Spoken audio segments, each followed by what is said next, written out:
Good morning मेरे प्यारे दोस्तों, कैसे हो आप सब। आज सुबह की शुरुआत हुई मासी के घर से। दीदी बना रही थी हम सबके लिए आलू के पराठे, टेस्टी से तैयार कर रही थी। देखो ये बन रहे हैं आलू के पराठे, यम्मी से, बड़े बड़े से, काफ़ी यम्मी हो रहे थे। इसके बाद मैं और सानिया आए रूम में, हमने पराठे खाए, बहुत यम्मी होता है। हमने चाय और दही के संग पराठे खाए। उसके बाद निक्कू, खुशबू और दीदी लोग भी खा रहे थे पराठे। हम सो गए थे, फिर दिन में हम वापस आ रहे थे शाम के टाइम। बच्चे हमें लगा रहे थे पिठियाँ। ये हमारा पहाड़ी कल्चर है, कोई भी कहीं से जाता है आता है तो पिठियाँ लगता है। और हम बच्चों से मिले, माता जी तो ड्यूटी चले गए थे।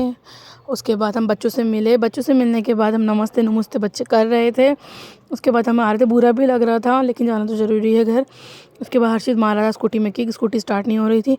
उसके बाद हम निकल रहे थे तो ये लाटा, इनकी 10-15 सालों से यहीं है, काम करता है इनके यहाँ घास फूस का। ये बहुत कुछ बातें समझा रहा था। इंसान बोल नहीं पाता लेकिन बहुत सारी बातें हमसे समझाना चाहता है जो हम नहीं समझ पाते हैं। हम निकल चुके वहाँ से घर से, बुरा लग रहा था लेकिन फिर अपने घर का उड़धाम हम पहुँच गए।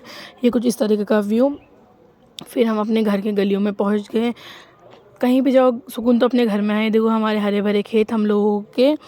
उसके बाद हम घर में पहुँचे। देखो हमारे पापा आलू में पानी डाले थे, पापा के संग थोड़ा देर खेत में मस्ती करी। घर आते ही मैं डेजी से मिली, मेरी दोस्त है बहुत अच्छी। उसके बाद नीचे खेत के यहाँ पे देखा दीवार में लंगूर बैठा, जा ही नहीं रहता, पूछ देखो उसकी, इतना ढीठ जैसा। उसके बाद हम चले गए संडे बाज़ार। संडे बाज़ार जाते ही स्कूटी हमने पार्क करी, वहाँ देखी अलग तरीके की मुर्गी हैन। उसके बाद हमने संडे बाज़ार से थोड़ा सब्जियाँ वगैरह ली। अभी स्टार्टिंग में लगी रही थी लेकिन हमें जल्दी जाना था, सब्जी भी हमने ली, हम वापस घर आ गए।